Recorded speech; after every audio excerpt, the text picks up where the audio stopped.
Pai nosso, que estás no céu,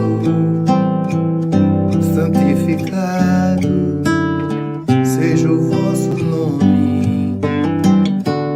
Venha a nós o vosso reino, seja feita a vossa vontade, assim na terra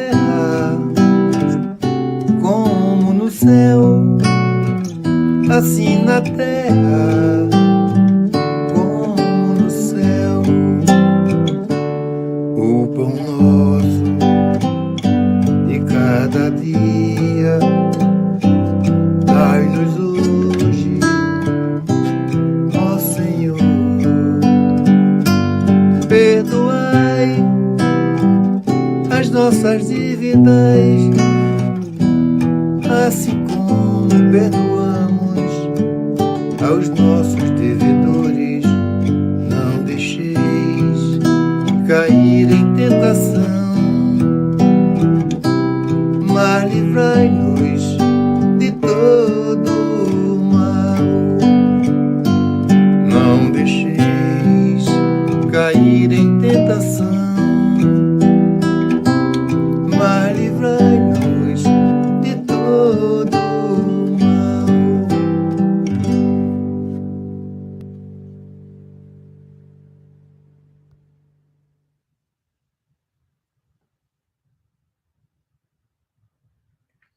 Good morning, everyone.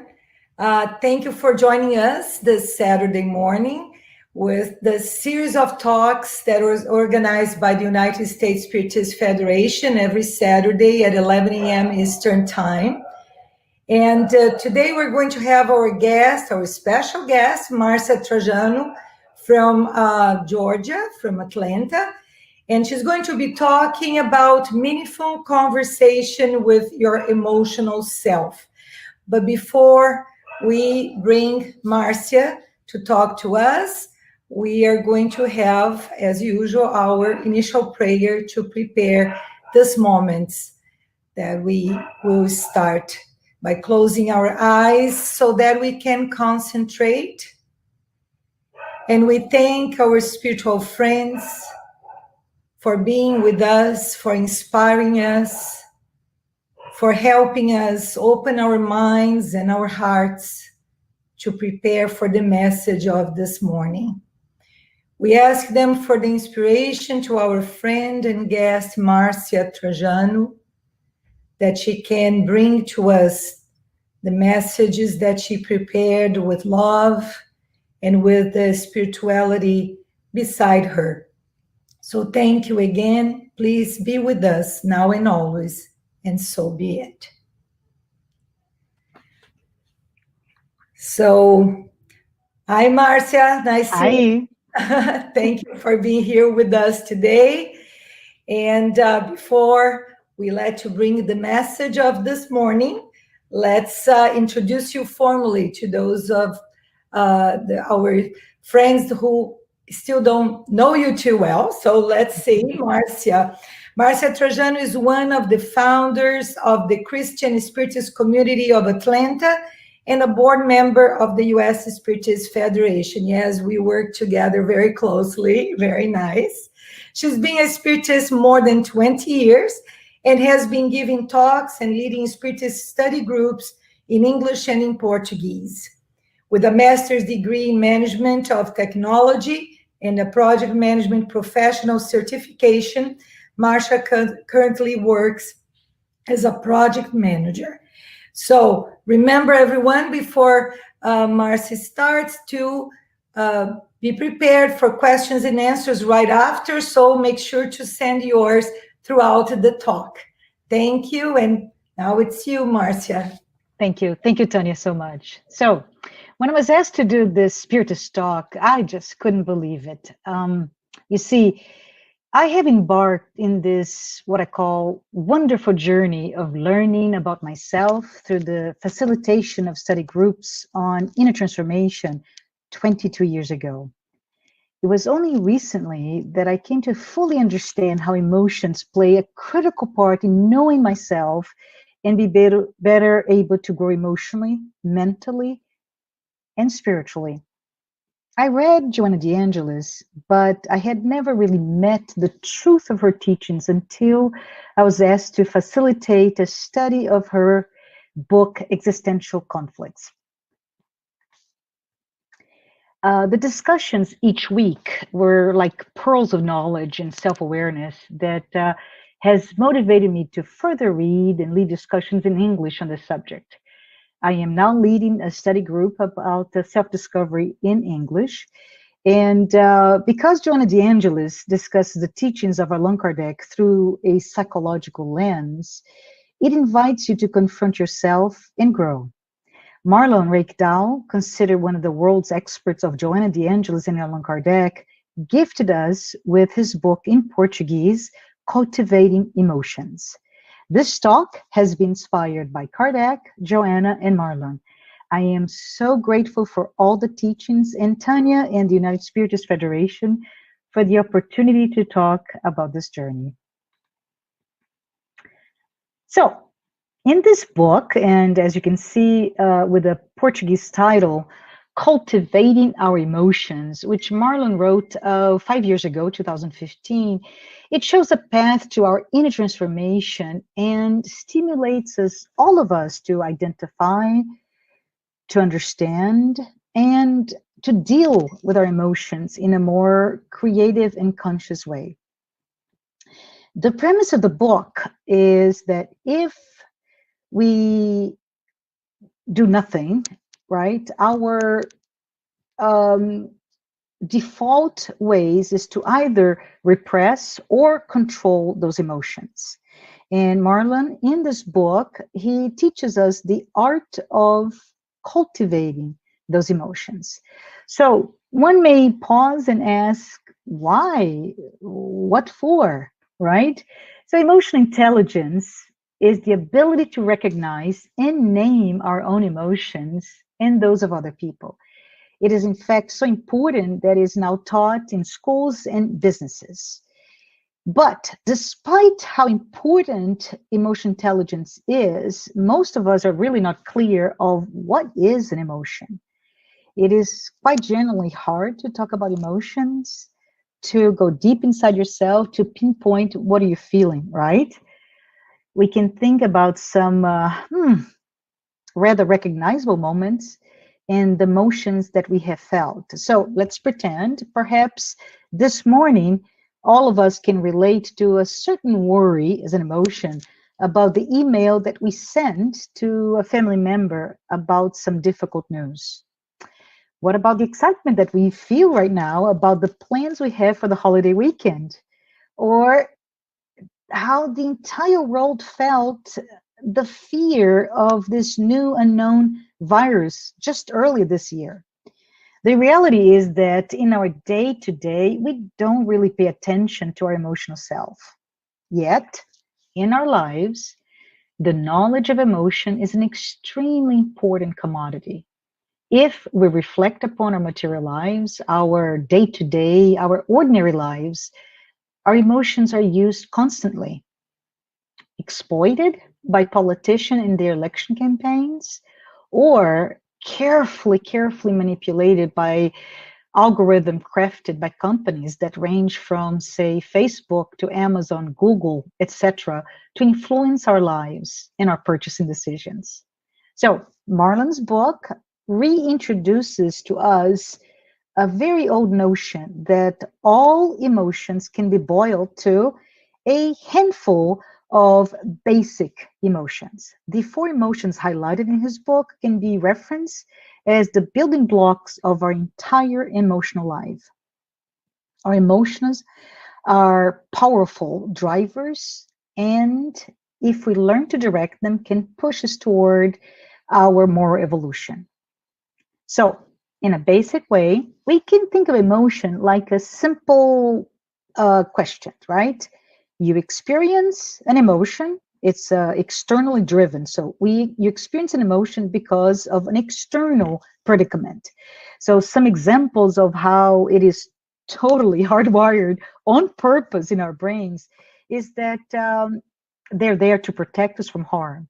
So let's say, oh, we're hiking, and unexpectedly we come face to face with a bear. Oh, what happens to us? Our pupils quickly dilate, our heart pumps really fast, we are frightened. We run very, very fast. The problem with this basic depiction of emotion is that it doesn't entirely capture what an emotion is. It does not provide a whole picture. On one hand, it is important to recognize the reactive physiological nature of our emotions, but on the other hand, it's not the only reason we feel the way we do at any given moment.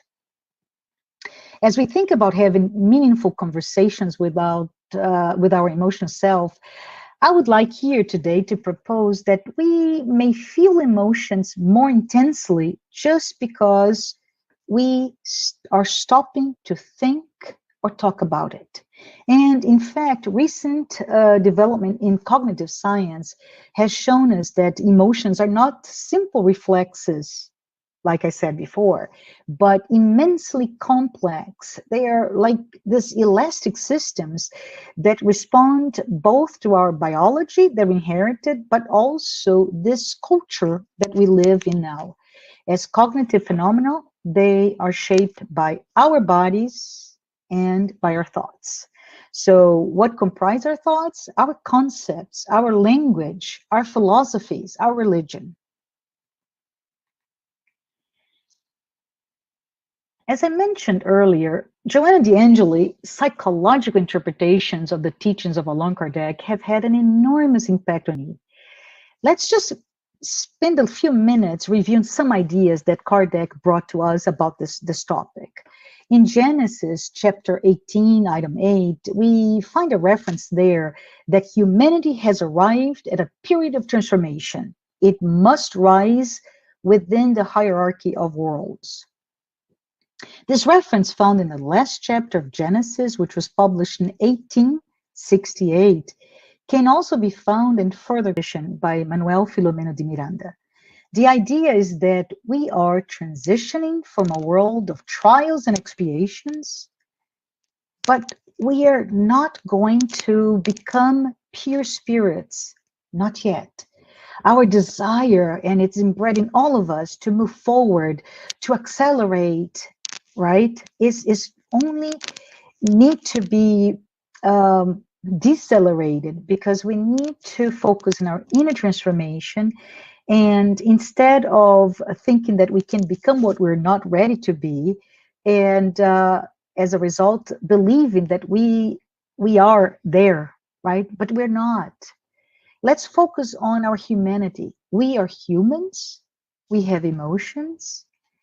We should not suppress or repress that humanity and all of its contradictions to pretend to be what we're not yet. In the Gospel according to Spiritism, Kardec refers to the progression of the worlds. Generally speaking, there are 5 groups: primitive world, the world of trials, of expiations, the world of regeneration, happy worlds, or the celestial worlds. The primitive world is our home, is the world where the human race had its first lives, its first incarnations. In that world, we had no discernment of what good and evil was. So, for the purpose of this talk, I am going to refer many times, potentially, about evil, but I would like for all of us to understand evil as is translated as the pain we're able to inflict ourselves and others. We see ourselves defaulting to that earlier primitive self best in some of our reactions. Let's think about our emotional explosions, right? When we're stuck in traffic, when we're betrayed, when our worst self is exposed. So our lack of control over emotional selves is largely related to our lack of knowledge and lack of discernment of our own inner selves. So let's move on to the second world, the a little bit more advanced. This world is our current home, the world of trials and expiation. In this world, our awareness is developed from a state of total lack of knowledge to a place where we are just mostly evil. Well, as explained before, we live lives where we often cause pain to ourselves and to others. Joanna DeAngelis discussed this so well in her book, Existential Conflicts. We have so much pain, and it takes courage to be able to confront all of our inner conflicts. And this is mostly because we're not able to see them. We are so fragile. But the good news is that we're given the opportunities to overcome the pain and learn from it. If and only if we have the courage and the discipline to confront ourselves, instead of use escape mechanisms that we're actually so good at. And those escape mechanisms range from drug to social media addiction, from being an alcoholic, workaholic, shopaholic, or even obsessively compulsive organizers. Existential conflicts include selfishness, laziness, resentment, jealousy, anxiety, cruelty, violence, even stress and phobias. Those conflicts permeate all of our attitudes. They impact our behaviors, and because of it, we end up become quite good at hiding them. How to do this? We create masks to meet the expectations and demands of the world. And we, as I said, are quite good at it. And we end up believing in those lies that we have created. The more we believe in those lies, the harder it is to really look at ourselves, our true selves, our emotional selves. Just in passing, as I finish this thought process, I would like to just confirm, right? I mentioned before the five worlds, the groups of worlds, but the world of regeneration, the happy worlds, and celestial worlds. And at that point, many lifetimes from now, we'll finally be rid of our capacity to hurt ourselves and others. That's when we are truly celestial beings. I would like to take this time to highlight that the world of regeneration differs from the world that we live in, the world of trials and expiations, because we now can see the impact of our ability to cause pain. Evil, as such, no longer is seen everywhere, where wars, corruption, mental disorders, and misery will no longer be the norm. And I would like to highlight the discussion of the progression of the worlds, because once we're aware of this evil, this ability to cause pain that exists so much in us, right? We no longer live in a life where we are not aware of our impulses, of our aggressions, hatred, delusions, etc. So, the proposal that we have here today of having a meaningful conversation about our emotional self is a proposal to understand our emotions as based in the Spiritist teachings. Kardec posed the same questions in his book, Genesis, when he urges to not only develop our intelligence, but our feelings. So it is quite clear that while we learn from studying stimulates our reasoning, our minds, it often does not touch our heart or emotions, right? Instead, we start to think of ourselves as someone with the propensity to protect ourselves, our ego, our masks, our emotions. We should start honoring our true self and embrace our emotions. So I propose, instead of memorizing sacred books, the Bible, the gospel, etc., let's live their teachings. Let's practice what we're learning. Let's translate what we understand into our behaviors and attitudes. But what does it all have to do with feelings? Vanity, jealousy, envy, for example. Well, I invite all of us to be brave and to learn about all those inherent existential conflicts and work through our emotions. Let us exercise this path that goes beyond our intellect and move to the realm of our feelings. If we are to have meaningful conversations about and with our emotional self, we must understand how to deal with the most common emotions in our lives, right? So, joy, sadness, fear, anger. These emotions are part of our daily lives every day, regardless of who we are, regardless of our gender, age, nationality, level of education, religion. The reality is that we all live those emotion lives, but we either ignore or because we don't know how, we can control them. So I would like to bring a different reference, and you may frown upon me, but it's really interesting because within the Disney Pixar's environment, the movie Inside Out gives us this whimsical portrayal of our own minds, right? It invites all the viewers to take a moment and look inside themselves. It's interesting because the founding member and the faculty director of the magazine called Science-Based Insights for Meaningful Life, Keltner, served as a consultant on the film. And the fundamental messages about emotions are very consistent in that movie with what we're talking about here, as well as with scientific research. And somehow it just is a beautiful opportunity to open another door to conversations to a group, a demographic group that ranges from very young to quite old. So the first message is happiness is not about joy.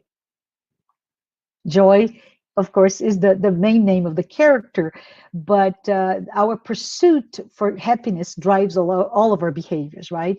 So in the moment, quite a pivotal moment in the film, the main character allows herself to feel sadness in addition to fear and anger, right? So the idea was that she wanted to run away from home. But as a result, in this movie, she decides not to go through with her plan. And because of it, then she reunites with her family and gives her a deeper sense of happiness and contentment in the comfort she gets from her parents, even though her emotions are mixed and she's sad and she's afraid. So, what is the message of this? It's that those of us who are open to experience what is called emo diversity, right? So a diversity of emotions, which means we are open to feel in touch, connect with our emotions, positive and negative, have better mental health. That's it. So let us look at it and think about it. Let's mindfully embrace instead of suppress our emotions, especially the emotions that our social communities frown upon. And some examples of those repressed emotions include, let's say, anger, sadness, and fear.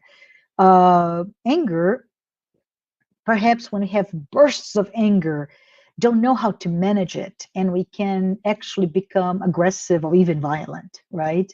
Or sadness, where there's so many of us worldwide, almost as a pandemic in that area, are depressed. And we are very sadly witnessing this tragic result with increasing number of suicide globally.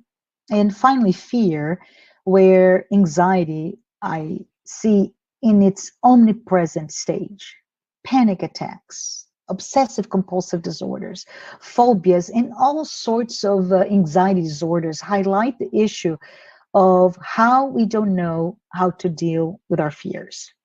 And finally, the fourth emotion that the book highlights, which is joy, right? Even then, it can have some negative impact. When we don't know how to manage our lifelong pursuit of happiness, when we seek joy in areas that are very superficial, that may lead to only sensorial experience and the pleasures that we seek, we may indeed find ourselves with many compulsions, right? We already talked about some, but alcohol, sex, exhibitionism, unbridled search for power, lives built on an artificial opportunity looking for joy. So, one mechanism that we can use is simply put to be able to recognize our emotions and learn to cognitively reappraise them any situation.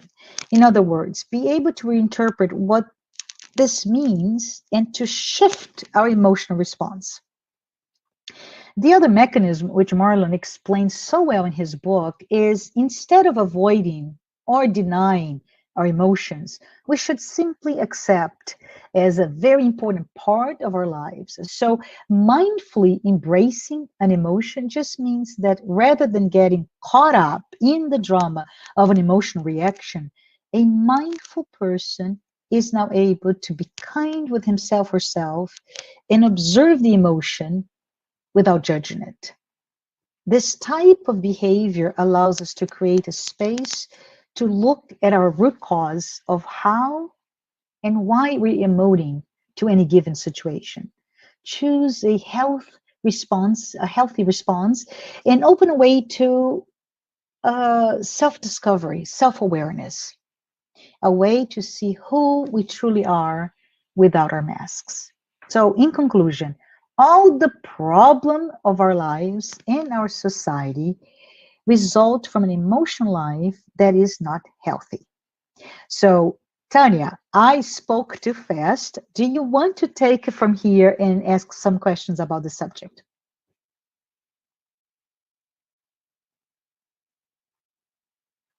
I cannot hear you, Tanya. Sorry about that. That's okay. Thank you.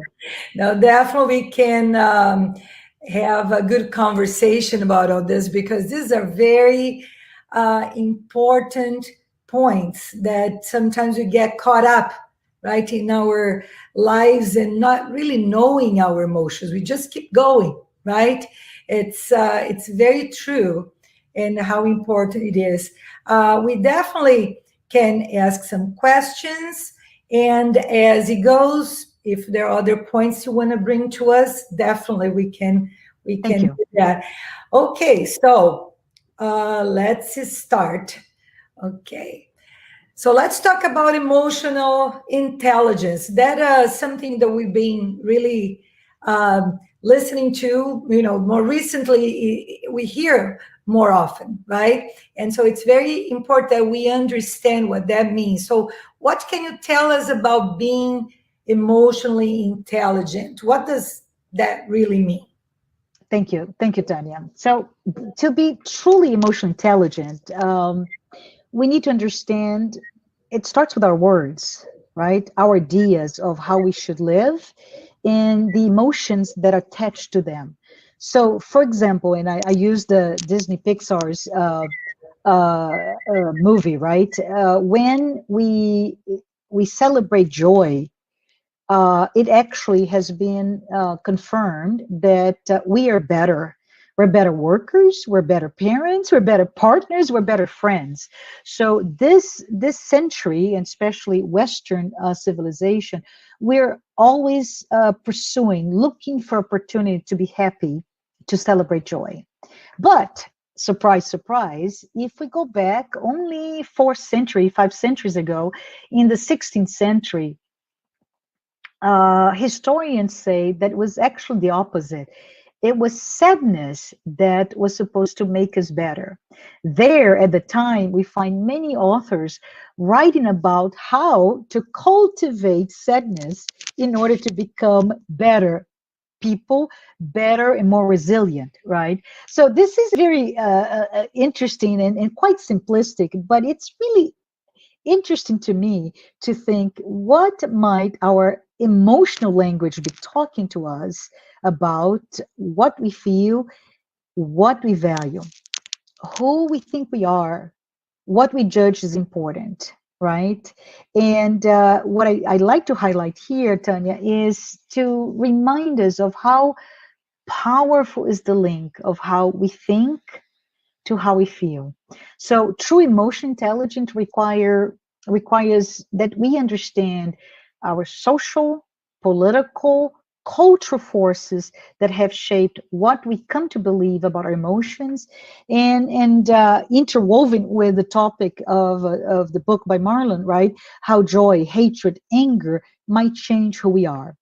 So what I say here is that we should be able to measure our emotions, right? And to do that, we need to learn about ourselves. We need to really learn to listen, to understand what is important to us, what is important to others, what are assumptions that we have, how to create this platform, this emotionally intelligent platform, to really be able to truly speak and learn about ourselves. And it is a real challenge because we feel that a lot of us don't deal well with feelings, right? Or at least try to put on the side and not really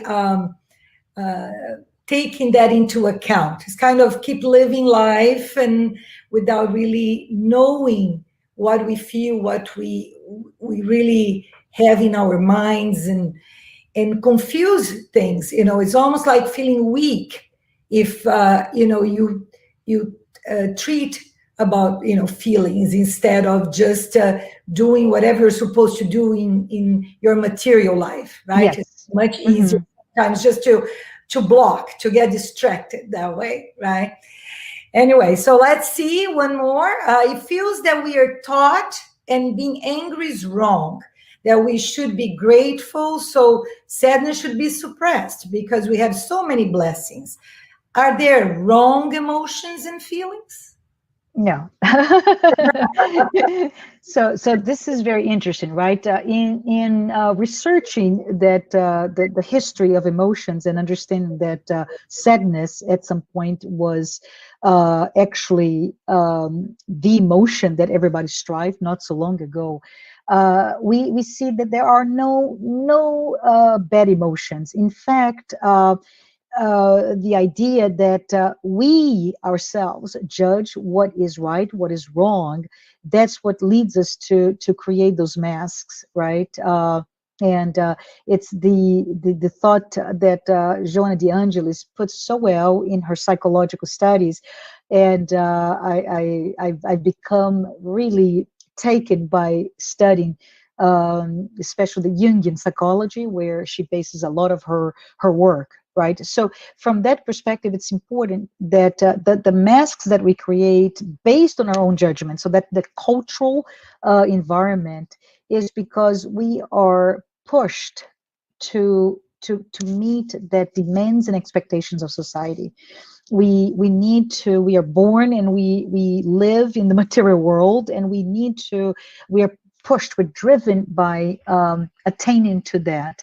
And sometimes being angry and out of control does not meet the demands, for example, and I'm just going to pretend, of a CEO of a global company, right? That CEO must have a very controlled posture. So how does that person deal with the anger or sadness, like you said, Tanya? How does this person deal with it? And the majority of us simply suppress it. And what we find is that actually to suppress it is we are this closed loop system, our body with our minds and our emotions, that if you suppress it, it eventually comes up. And eventually it comes through by, unfortunately, mental or physical illnesses. So, for example, we talked about fear with panic attacks, with anxiety, right? Or sadness with depression, or anger, and and I'm just giving examples here, but a cancer or some you know, issues with your gastrointestinal tract. So it's very interesting that the first thing that we need to do is stop the judgment, like you mentioned before, and look into how to accept yourself, to love yourself without having to judge who you are.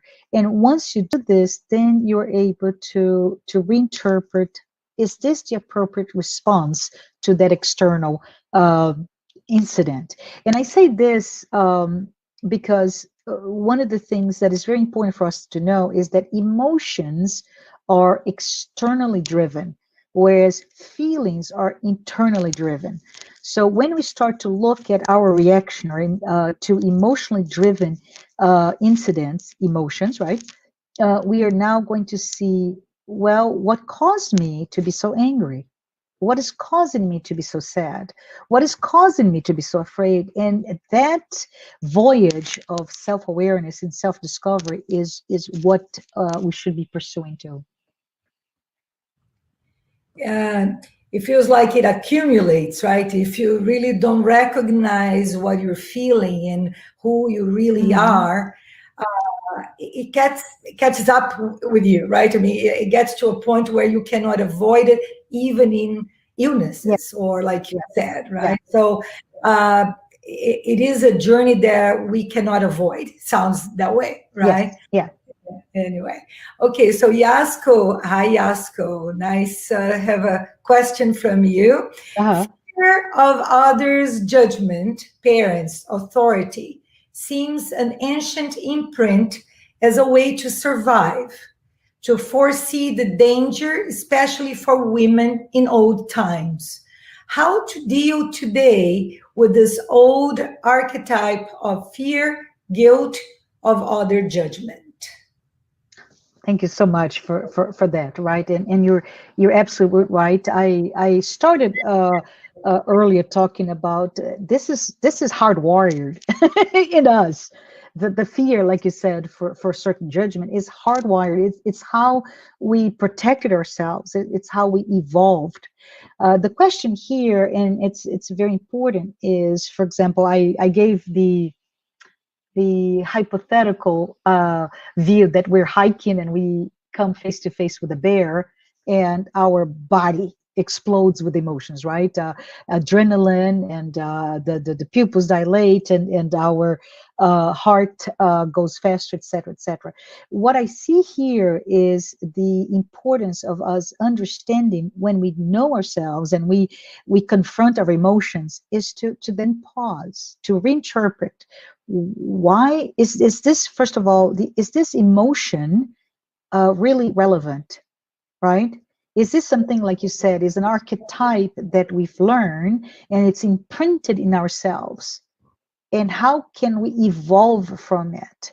Because we have evolved spiritually, our society has evolved, our humanity has evolved, our planet has evolved, and it's important to understand that maybe those fears are no longer based in reality. So today, I'm afraid that I have to speak to an audience in front of a camera, and my heart too is racing. And I think to myself, Marcia, breathe. I'm not going to die, right? The worst case scenario is that I speak so fast that I compress an hour's worth of discussion into 30 minutes. It happened, but nothing is going to happen to me. And so we start to have those dialogues and not suppress the fear is real, right? But we start to understand the root cause may be, I don't know. Let's think about it. Then maybe it's based on my sense of vanity. I want to look good, right? I am speaking to peers and so many amazing people. What am I doing? Is it the fear that I'm killing my ego? That my ego, who carefully constructed this mask of I can't speak in front of a camera about this topic. And so with that, we start to calm ourselves and are able to now meet with those emotions, with honoring them, but not being controlled by them. I hope this answers your question. Yeah, a lot of challenges, right? But that's how we're evolving. That's what you're saying, right? Mhm. We definitely cannot avoid who we are and the things we feel so that we can conquer to the next, going to the next step, right? Correct. So if we don't recognize, if we think it's all good, we stay there. And things take a little longer for us to get to those worlds that you mentioned before, right? Which Yes. is definitely what we want to get to that pure spirit condition. But there is Yeah. a way to conquer. That's for sure. Yeah. Let's see. We have some more questions. So you mentioned wars and corruption are part of our inability to recognize our emotions. Can you explain that? Yes, thank you, Tanya. So when I mentioned wars and corruption, oh, drugs and misery, right? I was talking about the world that we live in. So this is the context, a very good one. So thank you, Tanya, for us to understand why do I say that the world that we live in, this world of trials and expiation, uh, it's dominant evil, right? So I further explained evil as the capacity to hurt ourselves and hurt others. Why do I say that? If we think of ourselves, we are not evil. I hope no one who's listening to this is an evil person. But the fact is, if we put that aside, right? We've had I don't know, good families. We're living lives of love and learning, etc., etc.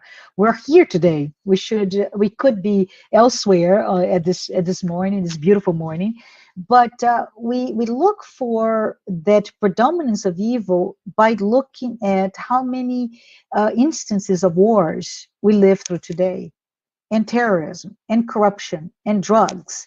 And they all are related, Tanya, to this one source, which is those four basic emotions. So when we see war, it is directly related with my own, and it's in each and one of us, my own inability to deal with my basic emotions, right?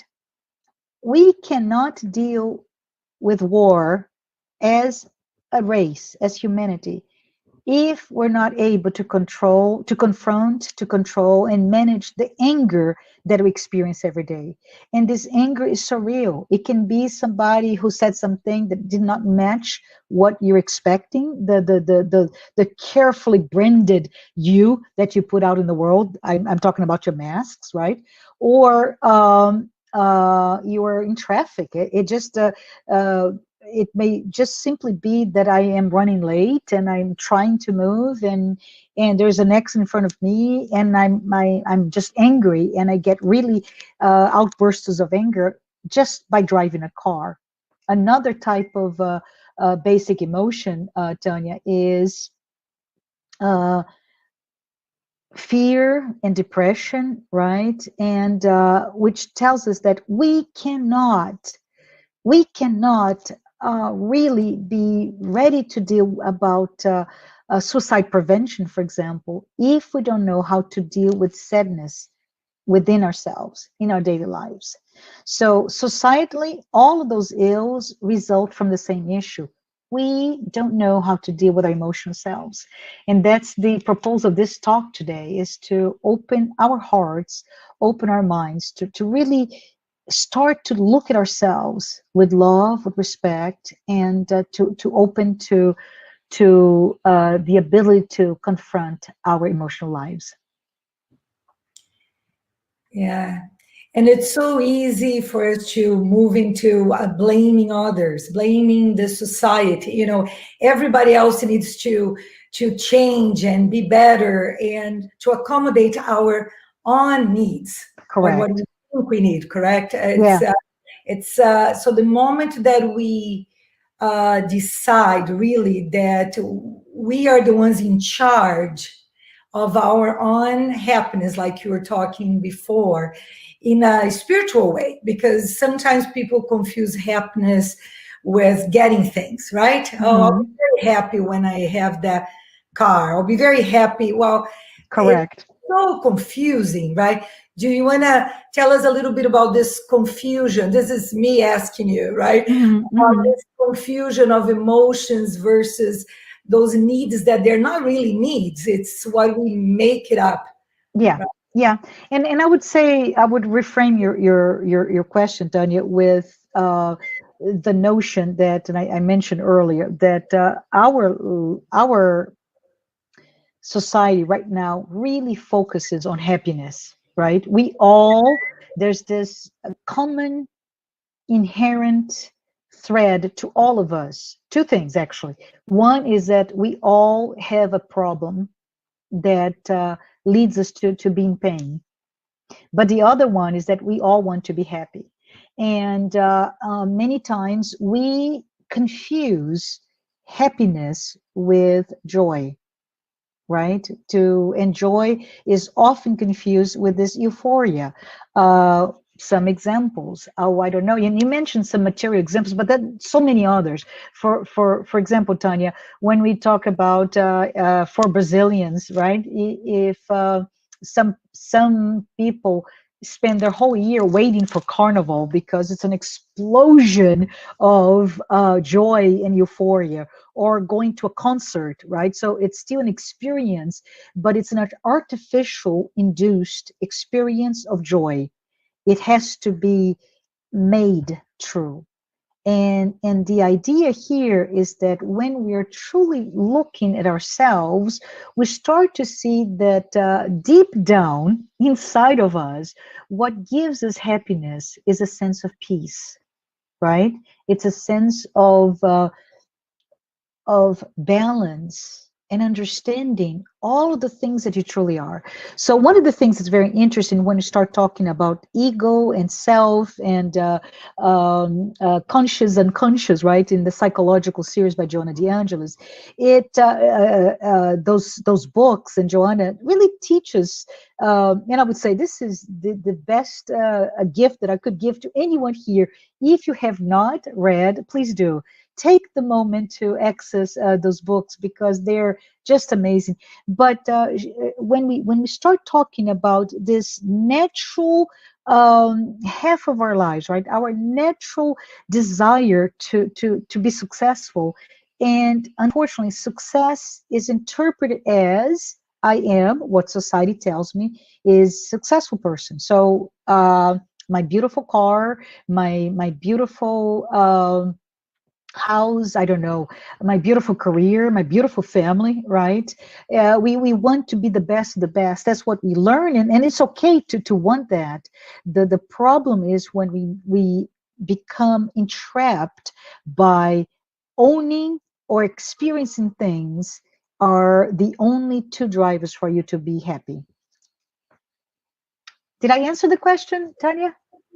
Yeah, definitely. Those are important things because we feel that this time, I mean, so many people suffering from anxiety because it feels like it's never enough, right? Yes. Is that we're quick enough? Is that things don't happen the way we think they should be, like, So it's definitely a time that talking about emotions, knowing ourselves, and Yeah. living this moment, in this pandemic right now, giving us this opportunity of stopping and being more with our relatives and family, Correct. right? I mean, kind of as if the spirituality told us, oh, stop, let's think about it, right? Yes, The way. yes, indeed, Tanya. I before you give your next question, I would say that, and it's just funny. So forgive me for my digression here, but as COVID is quote unquote plaguing the world with a new virus, which led to tremendous impact, right? Consequences of social isolation, which is the economy based on production and acquisition and consumption of those products. It doesn't work anymore. But we have to think maybe that's all we need to do, right? We need to come to the time to learn to consume us, our feelings, ourselves, to be courageous, to look at what is all of this that is inside of us. So very well put. I digress because I was thinking in terms of during Y2K 20 years ago, where the world looked at that potential crisis as the end of the world. Today too, many are thinking this is the end of the world, everybody's going to die. But for spiritists, it's a time for thinking this is the great time. It's the looking at it from a positive lens. This is the time to journey, go inside of our own selves and learn a little bit more, and learn how to love ourselves, right? Yeah, hopefully it's the end of the world as we know it and getting better, right? Correct, absolutely. Yes. So Glaucio is with us. Hi, Glaucio, and he has a question. How can both recognize our shortcomings and still love ourselves?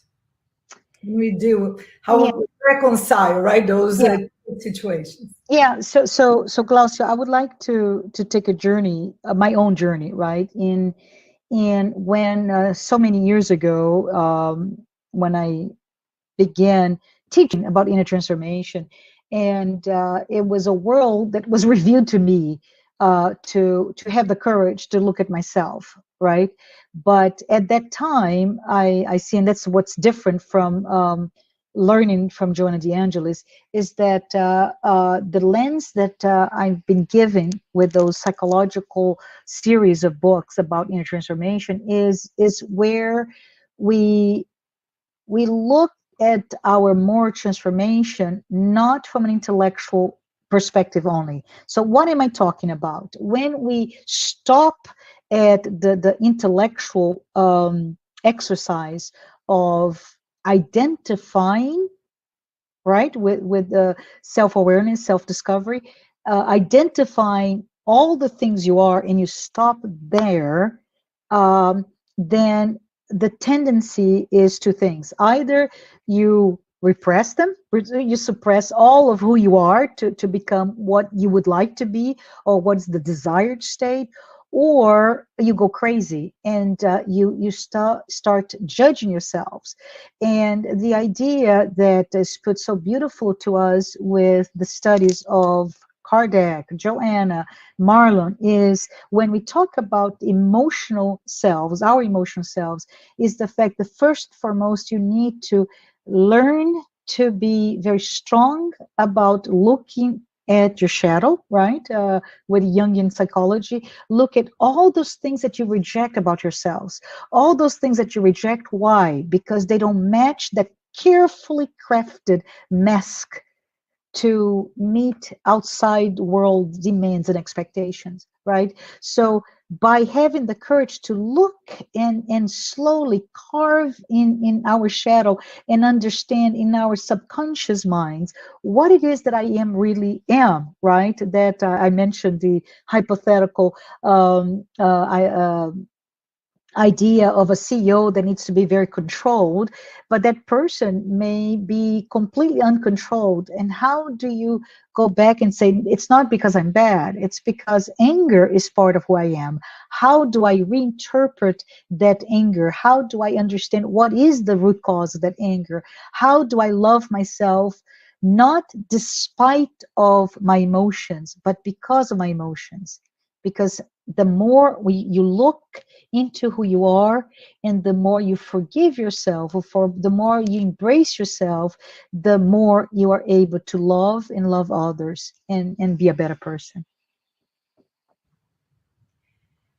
It feels that's a great point. Love ourselves. It feels that if we see ourselves as this immortal spirit, right? Correct. That we're destined to become perfect, because that love progress will take us there, pushing us forward. Uh-huh. And if we accept ourselves, that we are apprentices, we are in this process, it feels a little lighter, right, Marcia? It's not Yeah. just kind of, oh my gosh, I still feel angry. Oh, I'm a bad person. No, I'm not a bad person, right?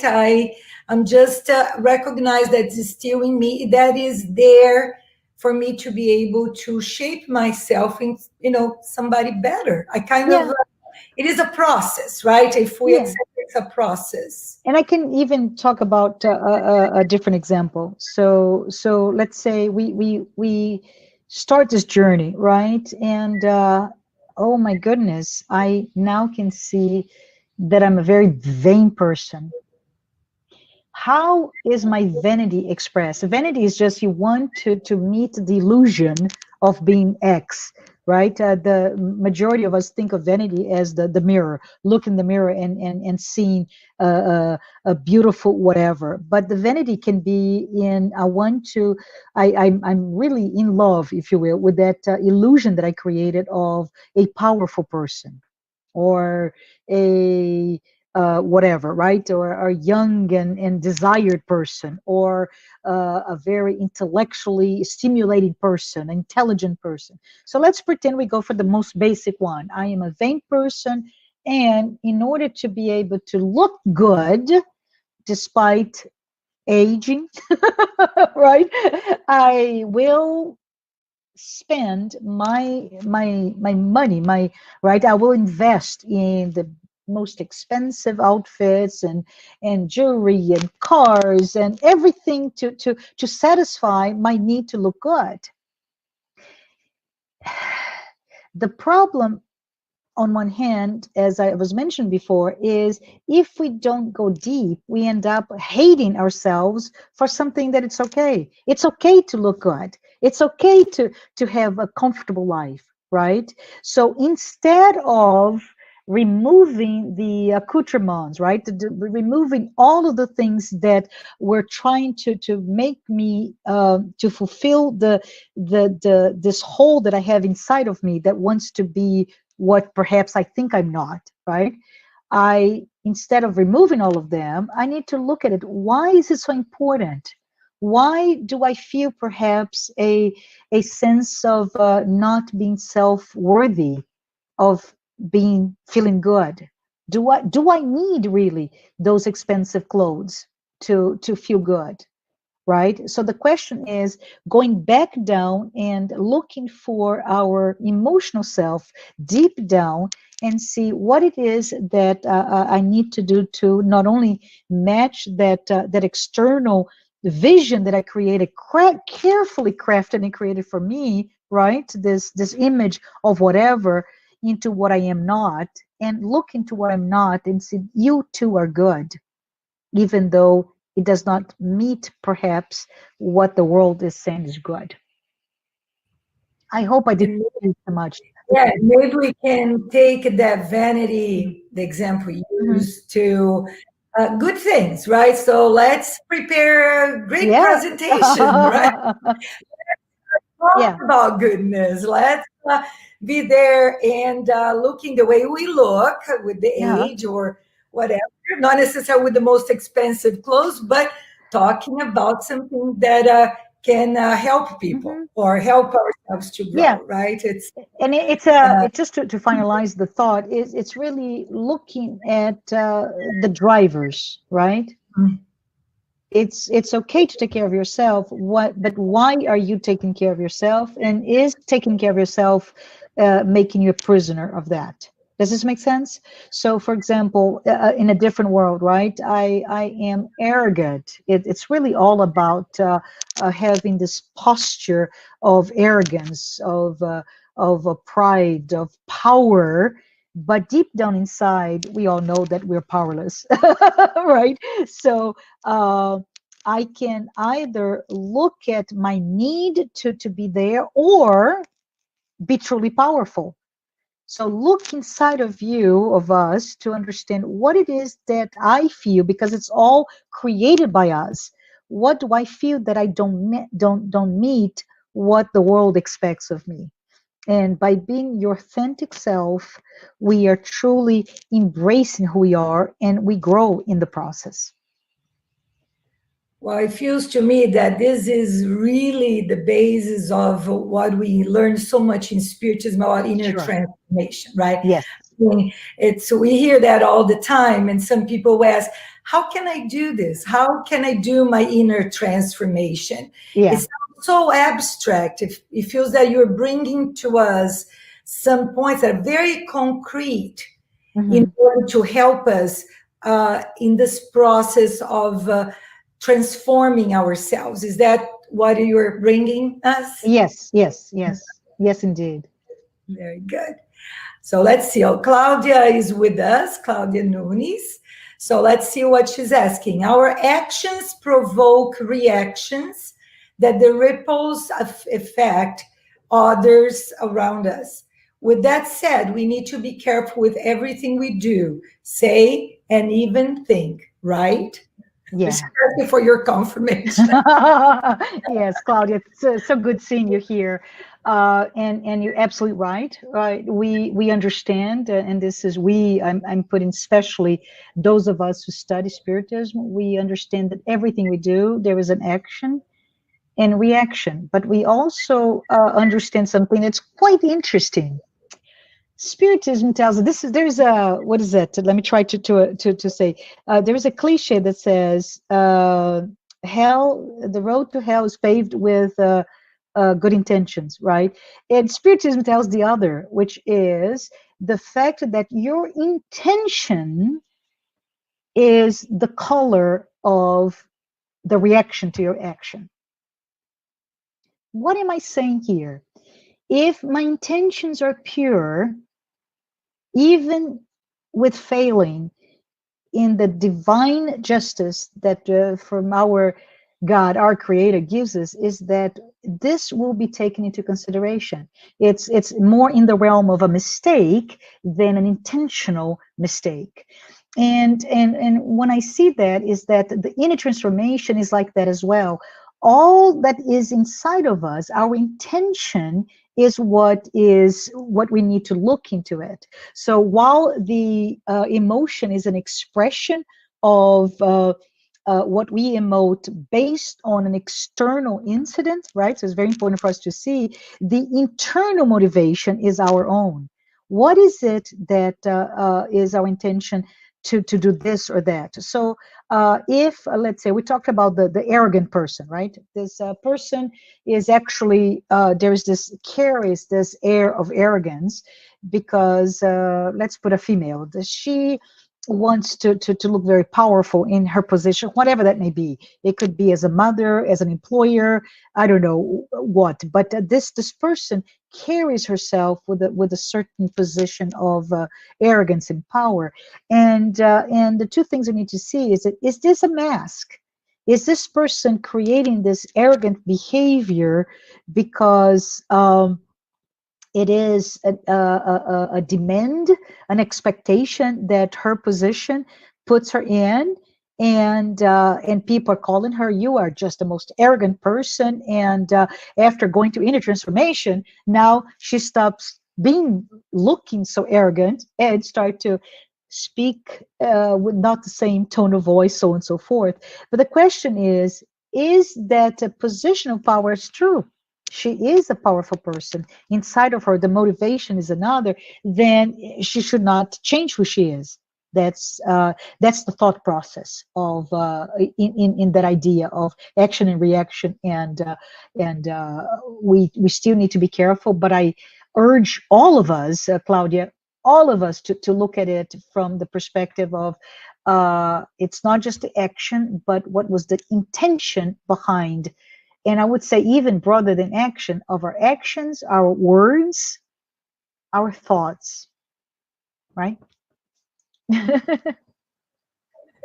Yeah, a lot of food for thought here for this Labor Day weekend. We'll have a lot to think. Yeah, no, it's especially we definitely sometimes becomes like a self-prophecy, right? I mean, you have this image to other people, and then you almost like you have to keep up with your image instead of Yes. trying. It is a lot of work to recognize and change, and then let this new image or new you be part of yourself, instead of just oh, she's selfish, or he is, very arrogant, like you said, and suddenly that's how that person is perceived, and it's a tough job to change that, Yeah. right?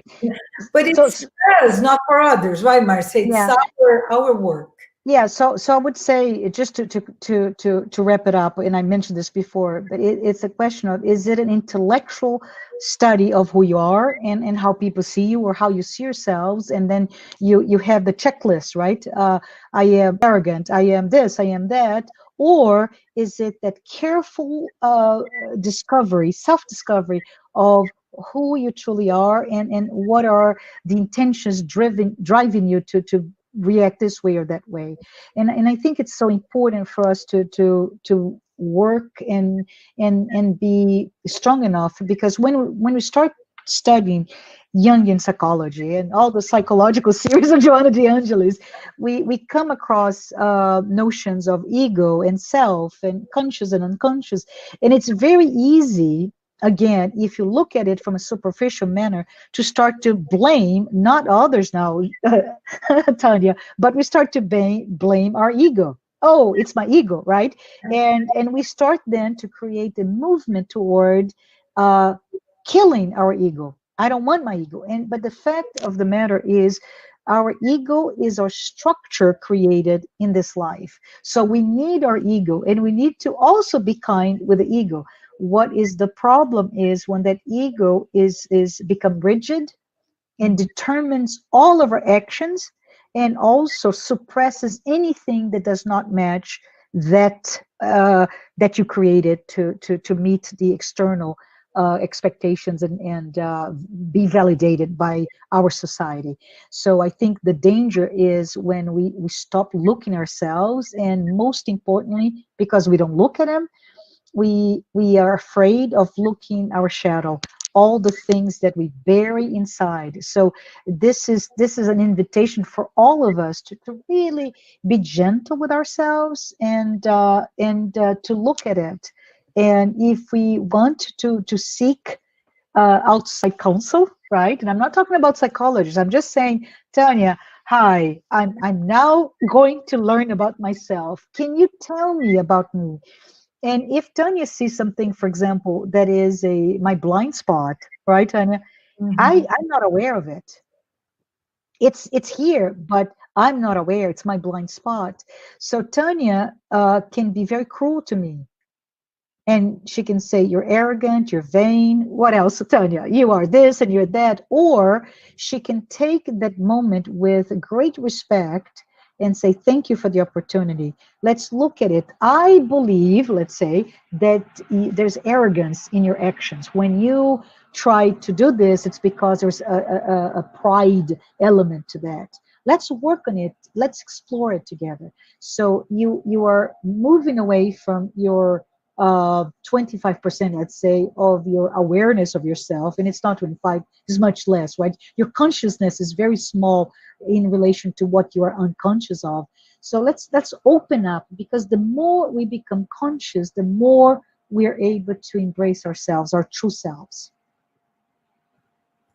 Yeah, well, that's when those who don't like us too much, sometimes they are very helpful, right? Because they will definitely bring those qualities of ours that are not necessarily real good qualities. But Yeah.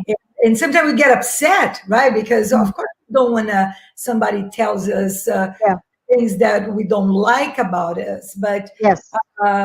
it's a good friend is the one that will also bring to us, like you said, some points that we can do better, that we can improve, or at least, for us to get to know that we have that issue to work, right? Nobody can tell us what to do, but at least we are aware, like you said.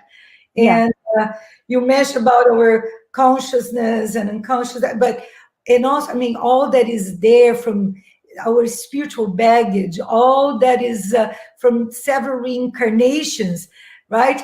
If we put that into consideration, then it goes even farther back, right? Yes, Imagine how yes, many things we don't remember right now about ourselves, and that's another aspect, right, Marcia? yes. And it's often interesting for us. The visual that comes to my mind is it's very well used in psychology studies, the iceberg, right? Hmm. So, as an iceberg, our conscious is the tip of that iceberg that is floats above water, and our subconscious is this enormous 10, 15 times of who we are. And in reality, as you said, Tanya, it's much more than that because we carry the experiences from many, many lifetimes. So, from that aspect, when we start talking about conscious and unconscious, it is really interesting to be able to learn or use whatever mechanism to embrace of what we don't know. So another tool, and I did not come prepared to talk about it, but let's pretend from memory. Let's go to talk about it. But it's the Johari's window. Johari's window is used a lot actually by HR departments, right? To talk to how an HR should approach a person, etc., etc. But it basically, Tanya, divides ourselves in four quadrants, right? So the first quadrant is what you know and what people know. So it's your conscious, but it's what everybody knows about you, right? The other quadrant is what people know but you don't. That's what I said, the blind spot. And then we have that area of where you know but people don't know, and those are your masks. Let's pretend I am an awful mother, right? I am an awful mother, but when I go to school, what mask do I put in front of my teacher? Oh, honey, my dear, and whatever is in the archives of my understanding of what a good mother is, and I promptly pick it up and I act with those masks. So it's very interesting when you start thinking about it. That area is an area that we don't want anybody to see, right? You invest a lot of your time to build that illusion, that image of who you are. And finally, the last quadrant is your unconscious. And the unconscious is what you don't know and I don't know. But it's very interesting because in the realm of the shadow, I don't know, and most likely you don't know, it's where the growth comes. If I start to look inside of me, I can find not only what I reject, but the incredible potential of our souls, right? It's just there's so much that we can become, and it's all here, who we are. What stops us is our judgment driven way of working, who we are and who we want to be. Yeah, wow, that's great. Well, I think we had a question from yeah, there we go, Yasko. How to learn how to interpret and deal with the non-said, the silence in a relationship. Oh, Yasko. That's a difficult one. And I don't really know how to answer, right? Because I think the silence in a relationship, it's similar to the silence in ourselves, right? So it is understanding what is behind it, what is the intention. Is the intention could be simply put two different types. I am a gregarious social extrovert, and the other is a very introverted and prefers the silence. Or it could be, I don't know how to deal with this conflict. Therefore, I prefer to stop right now and create that vacuum, the silence, for me to process that conflict. And there are many, many, many studies right now about conflict resolution, right? In terms of how do we deal, and this is beautiful, by the way, right? But how conflict is really not a question of the what, but the why. It is the value behind that conflict. So once we start to look into, again, in that in the realm of our emotional truths, if we start to look at what is it that I value, what are my values in this conflict, and recalibrate, then we're able to subside the silence. I hope this addressed a little bit your question, Jasper. Yeah, that was a tough one. Let's see if we have some more questions. We have one more. It sounds like sometimes we just think we conquered a virtue, but we are just controlling our behavior as a civilized person we learn to be. What is the difference? Yes, that's the real question here. And as I mentioned before, early in my journey as a spiritist, I was really taken by the studies in inner transformation, right? And when we start to talk about inner transformation, we take stock of our what we call virtuals, and I like to call it actually our qualities, right? Instead of virtuals, our defects, and I call those our imperfections that we bring in our addictions, our vice, etc., etc. And when we start to be able to see that when we start to be brave enough to start looking at those qualities and imperfections that we have, right? And it's very good to see and to control, right? But the reality is we need to be very careful with the word control. What is it to control? Is to suppress, or is to understand what it is that is leading me to do this or that. So it all goes back to that idea of intention, that idea of what it is that is underneath all of this.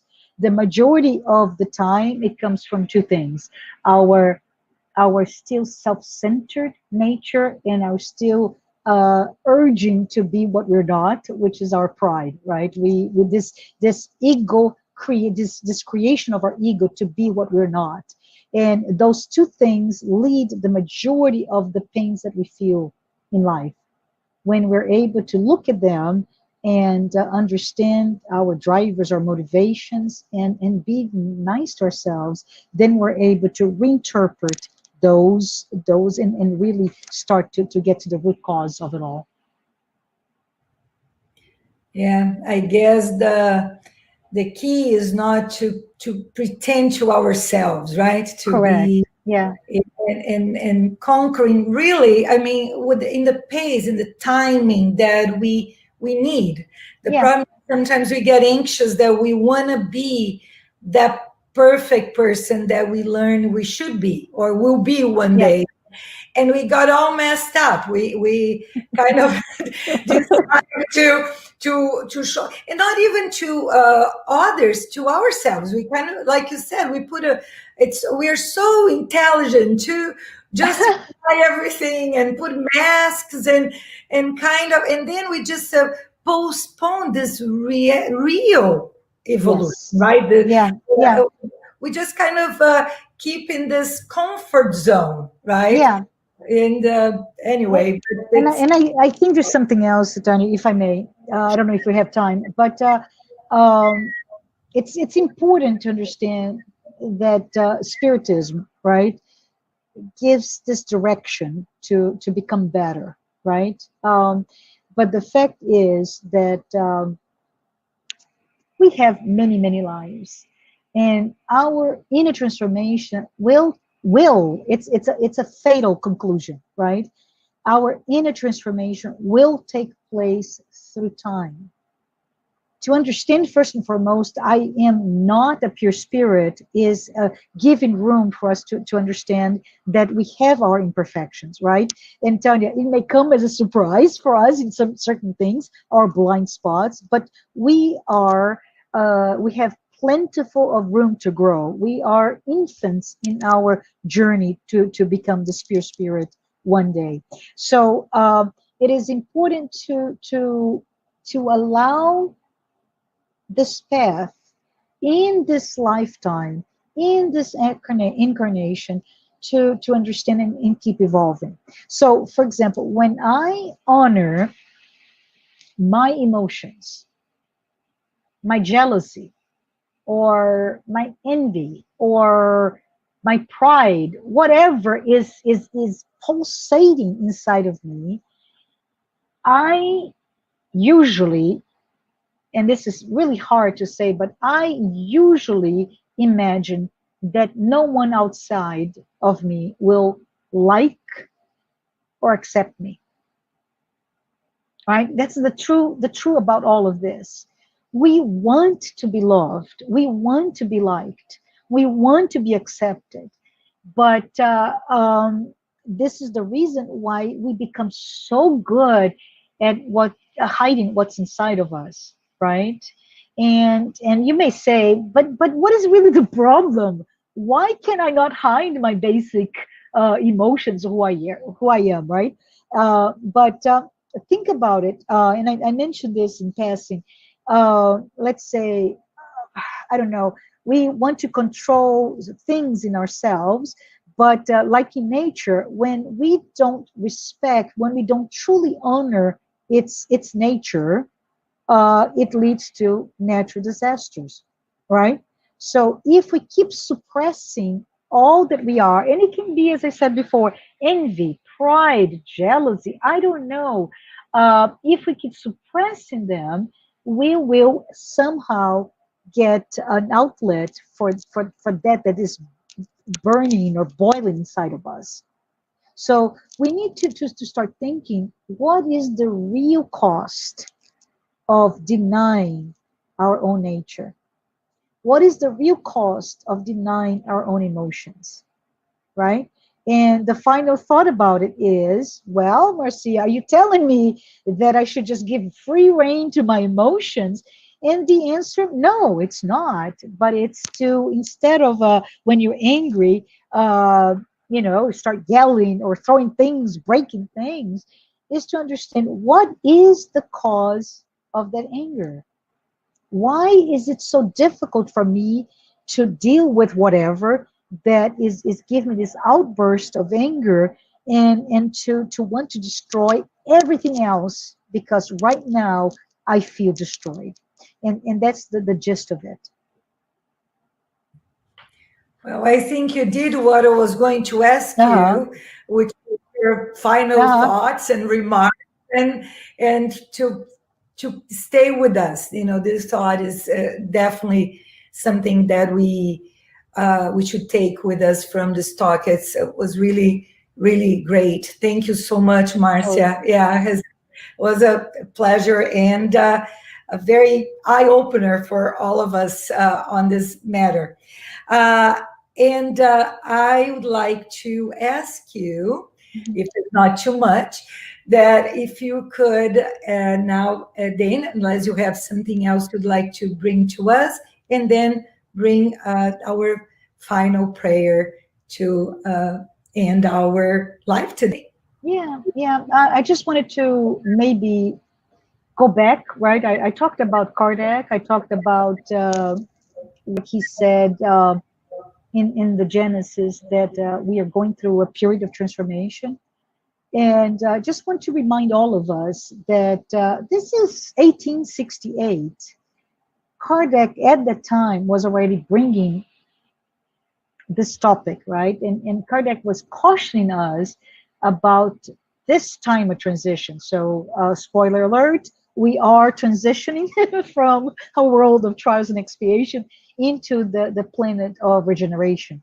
So that means that we're becoming less unaware of the evil that is inside of us, meaning the ability to cause pain to ourselves and to others, into awareness. So this awareness is what this is all about.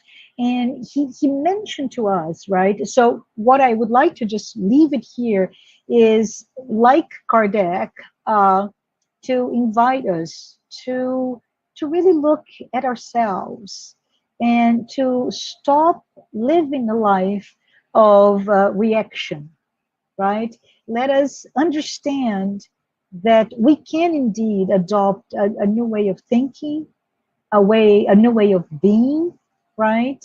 It's while focusing on our education, our intellectual education, but also to take the time to develop our emotional intelligence, right? And I just want to say thank you, Tanya. Thank you, the U.S. Spiritist Federation, for this opportunity. It's been truly an honor for me to be here. I appreciate this time. And I would like to, with very few words, just to say if we could all connect with all the spirits of light that are here today during this hour and a half. And we ask that they be here with us, sharing those insights, helping us be stronger with our emotional selves. May the spirits of life bless each and every one of us in our own journey of self-discovery and self-awareness. So be it. Thank you so much, Marcia. And we invite everyone for next week. Don't forget our weekly series of talks. And we'll have here our guest, Leonardo Vieira from Maryland, and he'll be speaking about our neighbors. So same time, 11 a.m. Eastern time, we'll be together again. Thank you, Marcia. Thank you. Have a great weekend, Labor Day weekend. And let's keep in mind what we learned today. Thanks. Thanks, everyone. Bye.